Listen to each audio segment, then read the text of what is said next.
P T I آج لاہور سے jail بھرو تحریک کا آغاز کرے گی۔ پہلے مرحلے میں آج 200 رہنما اور پی ٹی آئی کارکن گرفتاری دیں گے۔ تفصیلات کے مطابق ملک میں سیاسی گہما گہمی اچانک بڑھ گئی ہے۔ تحریک انصاف کی آج سے جیل بھرو تحریک کا آغاز ہو رہا ہے۔ جیل بھرو تحریک کا آغاز دوپہر 2 بجے چیئرنگ کراس مال روڈ سے ہوگا۔ یاسمین راشد کی زیر قیادت پی ٹی آئی کا قافلہ جیل روڈ سے چیئرنگ کراس پہنچے گا۔ 2 بجے عمر سرفراز چیمہ، ولد اقبال اور مراد راز 200 کارکنوں کے ساتھ گرفتاری دیں گے۔ گرفتار نہ کیا گیا تو چیئرنگ کراس مال روڈ پر دھرنا دیا جائے گا۔ تحریک انصاف کے رہنما فواد چودھری نے تمام پاکستانیوں سے گزارش کی ہے کہ اپنے حق کے لیے کھڑے ہوں ورنہ سب کھو دیں گے۔ تفصیلات کے مطابق تحریک انصاف کے رہنما فواد چودھری نے سماجی رابطے کی ویب سائٹ ٹوئٹر پر اپنے بیان میں کہا ہے، آج سے ایک غیر معمولی اور منفرد تحریک کا آغاز ہو رہا ہے۔ لاہور آئین کی بحالی، انسانی حقوق اور معاشی حقوق کے لیے میزبان بنے گا۔ تحریک انصاف کے لیڈر اور کارکنان گرفتاری کے لیے پیش کریں گے۔ فواد چودھری نے تمام پاکستانیوں سے گزارش کی ہے، اپنے حق کے لیے کھڑے ہوں ورنہ سب کھو دیں گے۔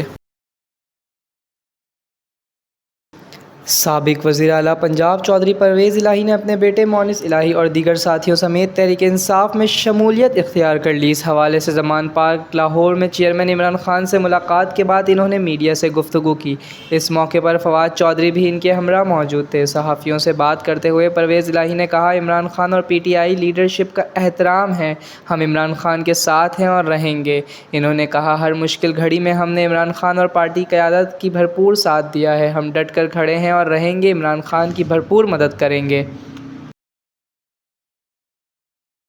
پاک فوج ترکی اور شام کے زلزلہ زدگان کی مدد کے لیے میدان عمل میں اپنی خدمات سر انجام دے رہی ہے۔ پاک فوج کے شعبہ تعلقات عامہ ISPR کے مطابق مشکل کی اس گھڑی میں ترکیہ زلزلہ متاثرین کی امداد کے لیے پاک فوج نے ایک اور قابل تحسین اقدام کرتے ہوئے عدیات بھیجنے کا فیصلہ کیا۔ ISPR کا کہنا ہے کہ پاک فوج کی جانب سے 3 ٹن سے زائد عدیات کی کھیپ اسلام آباد سے آج صبح روانہ ہو جائے گی۔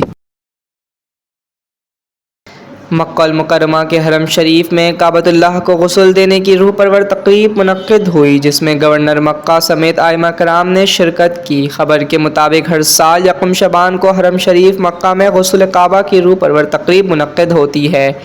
امثال اس سال تقریب میں گورنر شہزادہ خالد فیصل، ائمہ کرام اور دیگر شخصیات نے شرکت کی۔ غسل کعبہ کے موقع پر بیت اللہ شریف کے اندرونی حصے کو آب زمزم اور عرق گلاب سے غسل دیا گیا، جس کے بعد اسے اعلیٰ ترین خوشبوؤں سے معطر کیا گیا۔ اس موقع پر انتہائی روح پرور مناظر دیکھنے میں آئے۔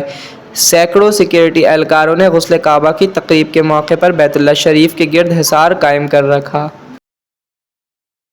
HBL پاکستان سپر لیگ 8 کے 11ویں میچ میں آج کراچی کنگز اور ملتان سلطانز کا مقابلہ ہوگا۔ باہمی مقابلوں میں کراچی کنگز کا ریکارڈ بہتر ہے۔ خبر کے مطابق HBL پاکستان سپر لیگ کے سنسنی خیز مقابلے جاری ہیں اور آج ایونٹ میں 11ویں میچ میں ایونٹ کی سب سے مقبول ٹیم کراچی کنگز اور پوائنٹس ٹیبل میں سر فہرست ملتان سلطانز کی ٹیمیں ملتان میں ٹکرائیں گی۔